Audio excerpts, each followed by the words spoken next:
ਰੋਜ਼ਾਨਾ ਲੋਕਨਾਥ ਟੀਵੀ ਦੇਖ ਰਹੇ ਹੋ ਤੁਸੀਂ ਤੇ ਮੈਂ ਹਾਂ ਸੁਖਵਿੰਦਰ ਸਿੰਘ ਸਿੱਧੂ। ਪ੍ਰੋਗਰਾਮ ਦੇ ਵਿੱਚ ਗੱਲਬਾਤ ਕਰਾਂਗੇ ਕੁਝ ਵੱਡੀਆਂ ਤੇ ਅਹਿਮ ਖਬਰਾਂ ਤੇ। ਸਭ ਤੋਂ ਪਹਿਲਾਂ ਗੱਲਬਾਤ ਕਰਾਂਗੇ ਕਿ ਜਿਹੜਾ ਮੋਦੀ ਸਰਕਾਰ ਅਤੇ ਕਿਸਾਨਾਂ ਦੇ ਵਿਚਕਾਰ ਨਵੇਂ ਖੇਤੀ ਕਾਨੂੰਨਾਂ ਨੂੰ ਲੈ ਕੇ ਰੇੜਕਾ ਬਣਿਆ ਹੋਇਆ, ਉਸ ਨੂੰ ਲੈ ਕੇ ਜਿਹੜਾ ਹੁਣ ਬੀਜੇਪੀ ਅਤੇ ਆਰਐਸਐਸ ਦੱਸੇ ਜਾ ਰਹੇ ਨੇ ਕਿ ਮੋਦੀ ਤੋਂ ਖਾਸੇ ਨਾਰਾਜ਼ ਨਜ਼ਰ ਆ ਰਹੇ ਨੇ।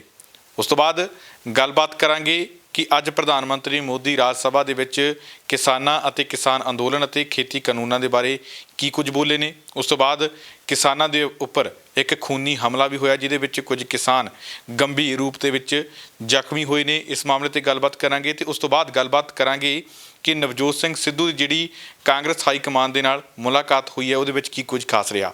ਇਹਨਾਂ ਪੂਰੀਆਂ ਖਬਰਾਂ ਤੇ ਵਿਚਾਰ ਚਰਚਾ ਲਈ ਮੇਰੇ ਨਾਲ ਮੌਜੂਦ ਹੋਣਗੇ ਡਾਕਟਰ ਭੀਮਿੰਦਰ ਸਿੰਘ। ਸਭ ਤੋਂ ਪਹਿਲਾਂ ਉਹਨਾਂ ਦਾ ਸਵਾਗਤ ਕਰ ਲੈਂਦੇ ਹਾਂ। ਡਾਕਟਰ ਸਾਹਿਬ, ਸਵਾਗਤ ਹੈ ਰੋਜ਼ਾਨਾ ਲੋਕਨਾਥ ਟੀਵੀ ਤੇ।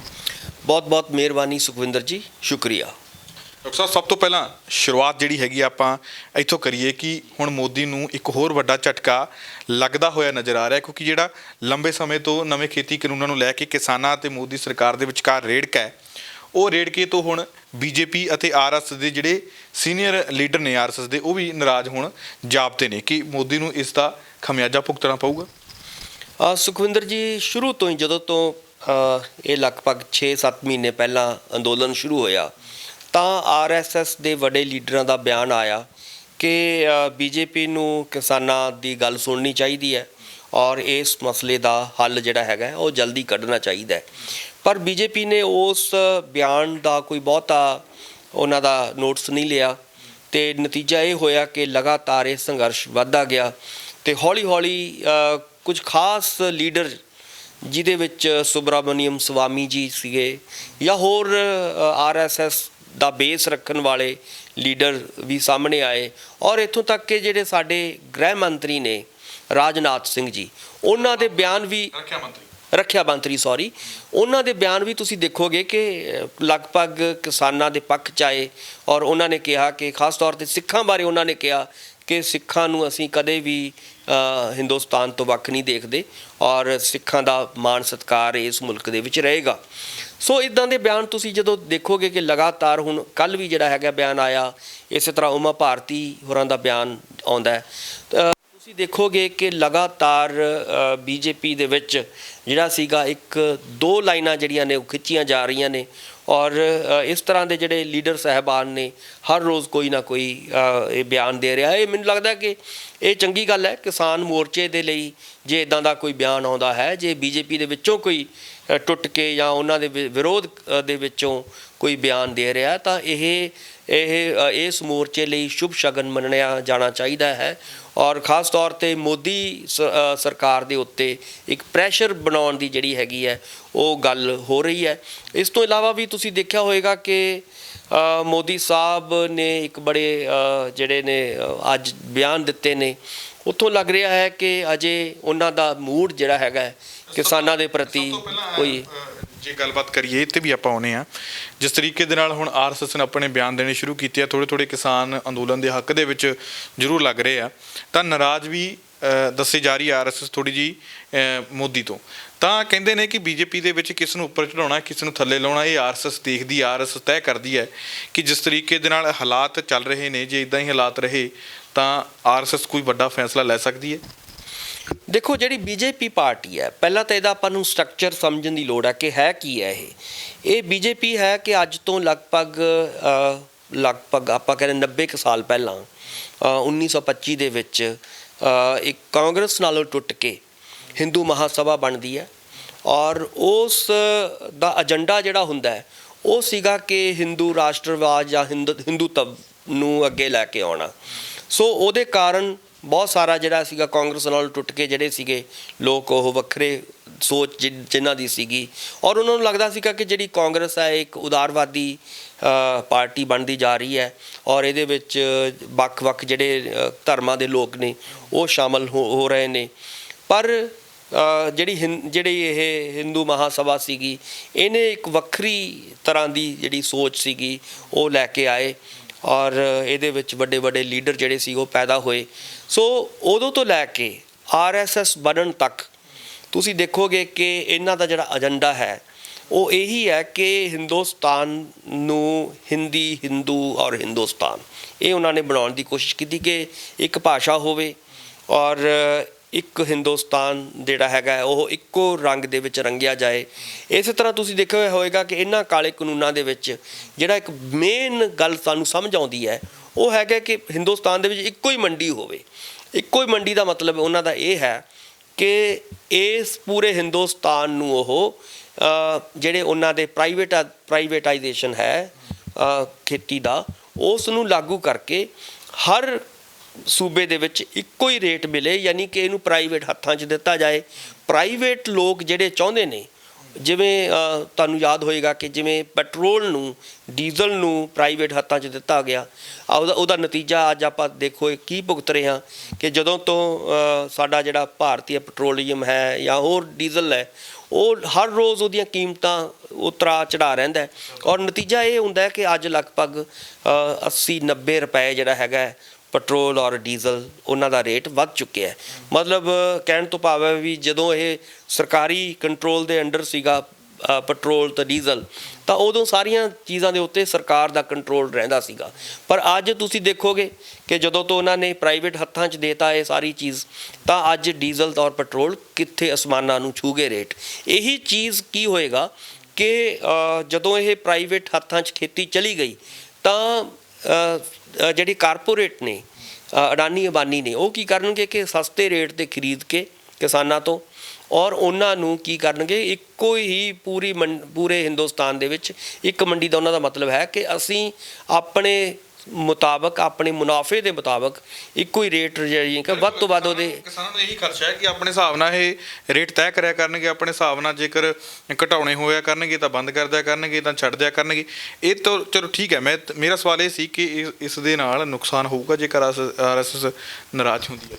ਮੈਂ ਇਹ ਕਹਿਣਾ ਚਾਹੁੰਦਾ, ਇਹਦਾ ਮੇਰਾ ਸਾਰੀ ਗੱਲ ਦੱਸਣ ਦਾ ਇੱਕ ਤਰੀਕਾ ਇਹ ਸੀਗਾ ਕਿ RSS ਇੱਕ ਐਸੀ ਵਿਚਾਰਧਾਰਾ ਹੈ ਜਿਹਦੀਆਂ ਅੱਗੇ ਬਹੁਤ ਸਾਰੀਆਂ ਸ਼ਾਖਾਵਾਂ ਨੇ ਔਰ ਇੱਕ ਜਿਹੜੀ ਪੋਲੀਟੀਕਲ ਸ਼ਾਖਾ ਉਹਦੀ BJP ਹੈ, ਭਾਰਤੀ ਜਨਤਾ ਪਾਰਟੀ ਫਿਰ ਅੱਗੇ ਬਣਦੀ ਹੈ।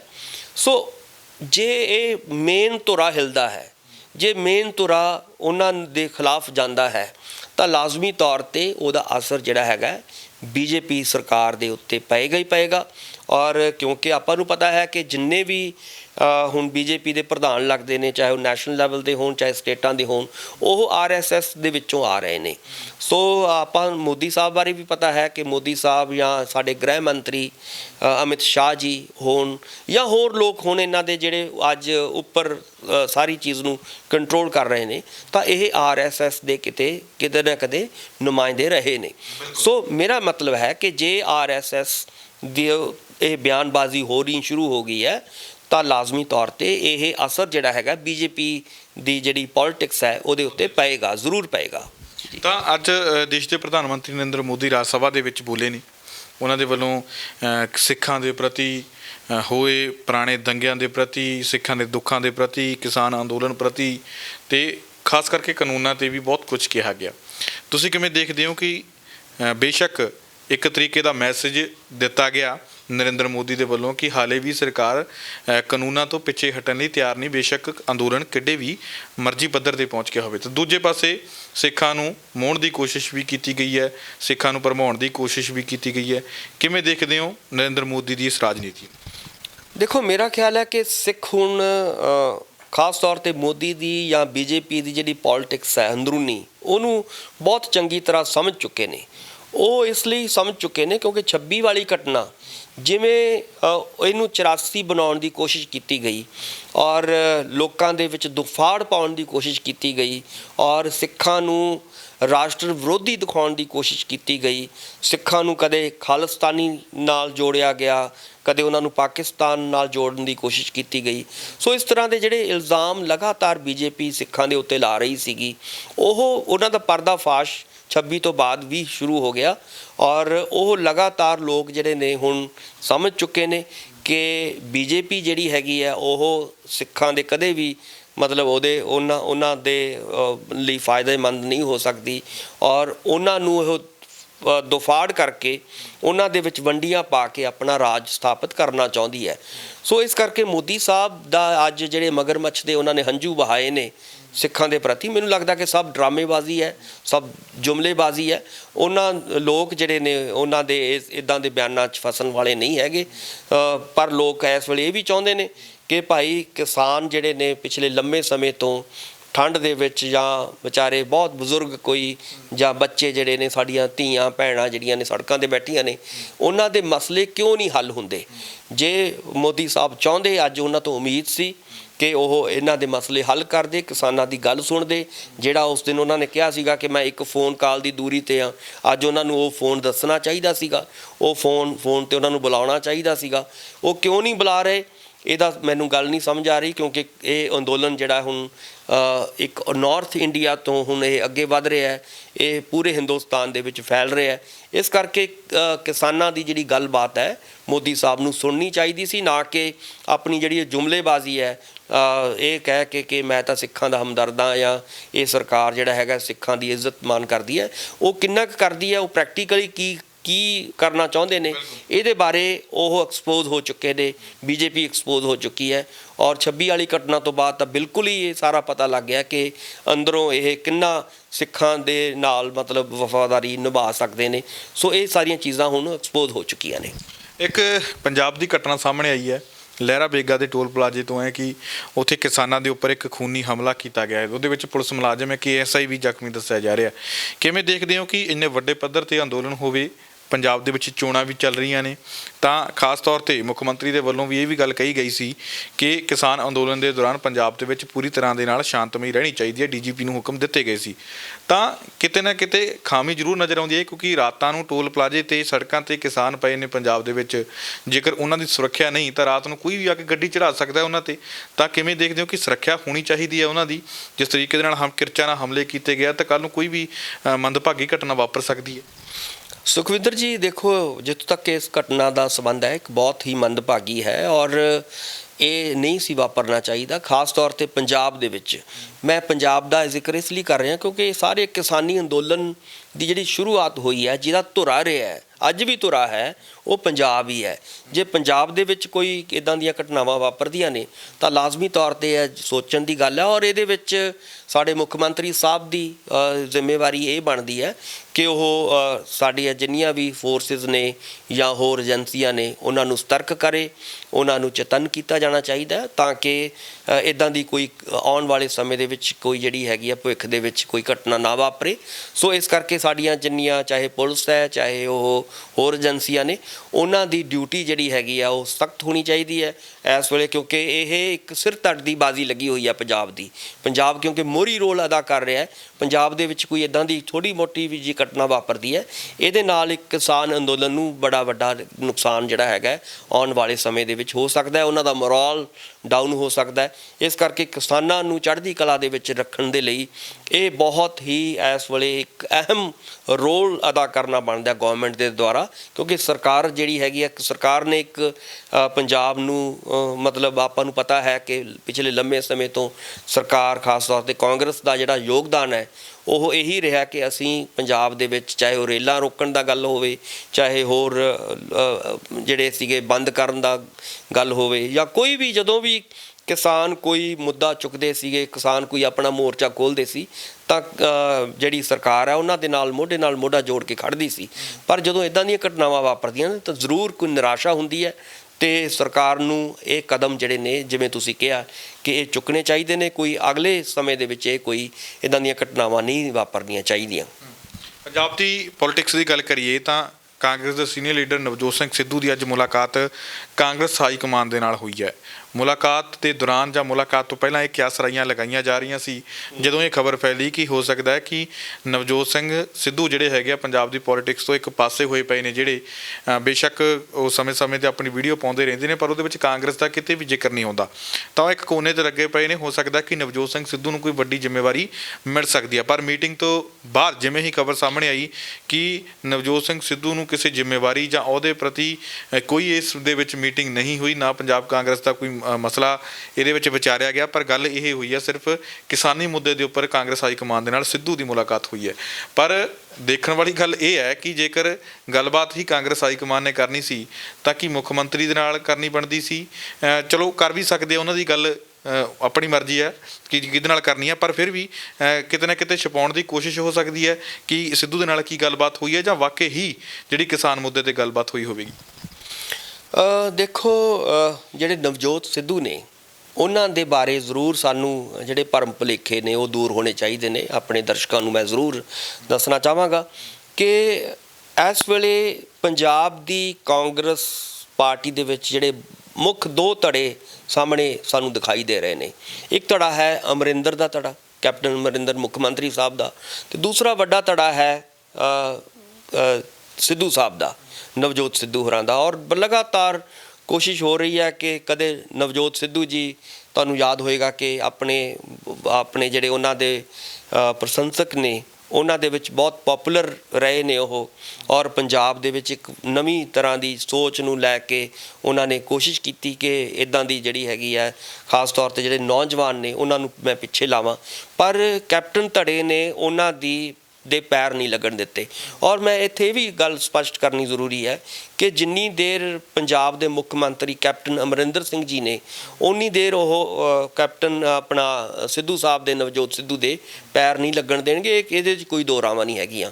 ਬੇਸ਼ੱਕ ਕਿੰਨਾ ਵੀ ਮਰਜ਼ੀ ਉਹ ਫੜਫੜਾਉਣ, ਕਿੰਨੀ ਵੀ ਮਰਜ਼ੀ ਕੋਸ਼ਿਸ਼ ਕਰਨ, ਚਾਹੇ ਉਹ ਸੈਂਟਰ ਦੇ ਵਿੱਚ ਰਾਹੁਲ ਗਾਂਧੀ ਜੀ ਨੂੰ ਮਿਲਣ, ਚਾਹੇ ਪ੍ਰਿੰਕਾ ਜੀ ਨੂੰ ਮਿਲਣ, ਪਹਿਲਾਂ ਵੀ ਉਹ ਕਈ ਵਾਰੀ ਮਿਲ ਚੁੱਕੇ ਨੇ, ਪਰ ਉਹਨਾਂ ਦੇ ਪੈਰ ਨਹੀਂ ਲੱਗਣ ਦਿੱਤੇ ਜਾ ਰਹੇ।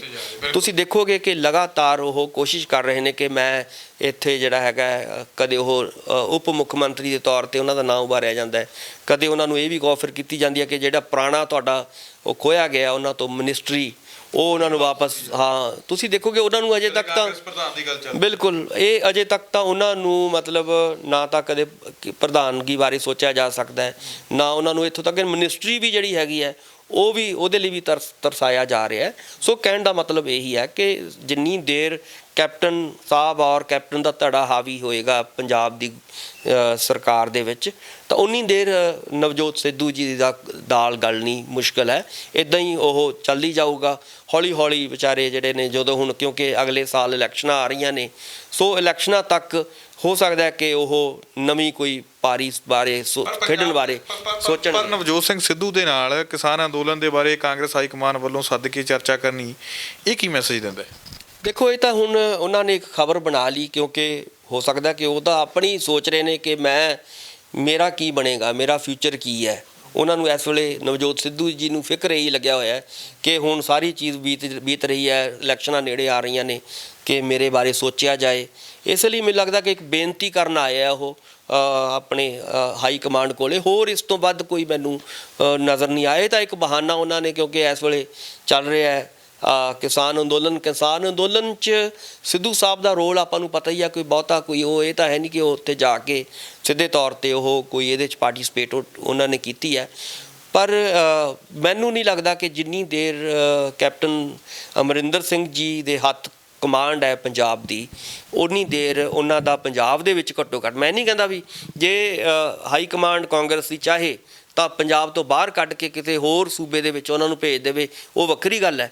ਪਰ ਘੱਟੋ ਘੱਟ ਪੰਜਾਬ ਦੇ ਵਿੱਚ ਉਹਨਾਂ ਦੇ ਪੈਰ ਲੱਗਣੇ, ਉਹਨਾਂ ਦੀ ਪੋਲਿਟਿਕਸ ਨਾਮੁਮਕਿਨ ਹੈ। ਔਰ ਇਹ ਆਪਣਾ ਕੈਪਟਨ ਸਾਹਿਬ ਵੀ ਜਾਣਦੇ ਨੇ ਔਰ ਨਵਜੋਤ ਸਿੱਧੂ ਸਾਹਿਬ ਨੂੰ ਵੀ ਪਤਾ ਹੈ, ਦੋਨਾਂ ਨੂੰ ਆਪਸ 'ਚ ਪਤਾ ਹੈ। ਬੇਸ਼ੱਕ ਆਪਾਂ ਨੂੰ ਪਤਾ ਹੈ ਕਿ ਹਾਈ ਕਮਾਂਡ ਕੋਸ਼ਿਸ਼ ਕਰਦੀ ਹੈ ਕਿ ਉਹਨਾਂ ਦਾ ਪੈਚ ਅਪ ਹੋ ਜਾਏ, ਪਰ ਉਹ ਗੱਲ ਨਹੀਂ ਬਣੇਗੀ।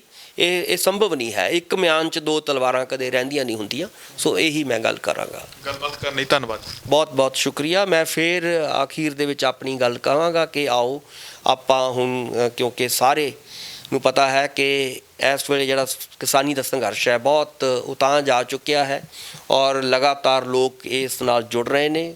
ਪੰਚਾਇਤਾਂ ਖਾਸ ਤੌਰ 'ਤੇ, ਚਾਹੇ ਉਹ ਯੂਪੀ ਦੀਆਂ ਹੋਣ, ਚਾਹੇ ਉਹ ਹੁਣ ਹਰਿਆਣੇ ਦੀਆਂ ਹੋਣ ਜਾਂ ਹੋਰ ਸਟੇਟਾਂ ਦੀਆਂ ਹੋਣ, ਜੇ ਹੁਣ ਇਹ ਲੋਕ ਜੁੜ ਰਹੇ ਨੇ ਤਾਂ ਲਾਜ਼ਮੀ ਤੌਰ 'ਤੇ ਸਾਨੂੰ ਹੋਰ ਅੱਗੇ ਵੱਧ ਕੇ ਇਸ ਸੰਘਰਸ਼ ਦਾ ਸਾਥ ਦੇਣਾ ਚਾਹੀਦਾ ਹੈ। ਬਹੁਤ ਬਹੁਤ ਮਿਹਰਬਾਨੀ। ਤਾਂ ਇਹ ਸਨ ਡਾਕਟਰ ਭੀਮਿੰਦਰ ਜੀ, ਜਿਨ੍ਹਾਂ ਦੇ ਵੱਲੋਂ ਇਹਨਾਂ ਖਬਰਾਂ ਦੇ ਉੱਪਰ ਸਾਡੇ ਨਾਲ ਵਿਚਾਰ ਚਰਚਾ ਕੀਤੀ ਗਈ ਹੈ। ਉਮੀਦ ਕਰਦੇ ਹਾਂ ਕਿ ਡਾਕਟਰ ਭੀਮਿੰਦਰ ਸਿੰਘ ਜੀ ਦੇ ਵਿਚਾਰ ਤੁਹਾਨੂੰ ਜ਼ਰੂਰ ਪਸੰਦ ਆਏ ਹੋਣਗੇ। ਫਿਲਹਾਲ ਹੀ ਮੈਨੂੰ ਦਿਓ ਇਜਾਜ਼ਤ, ਦੁਬਾਰਾ ਫਿਰ ਮਿਲਾਂਗੇ ਇਸੇ ਹੀ ਪ੍ਰੋਗਰਾਮ ਦੇ ਵਿੱਚ ਨਵੀਆਂ ਤੇ ਤਾਜ਼ੀਆਂ ਖਬਰਾਂ ਦੇ ਨਾਲ।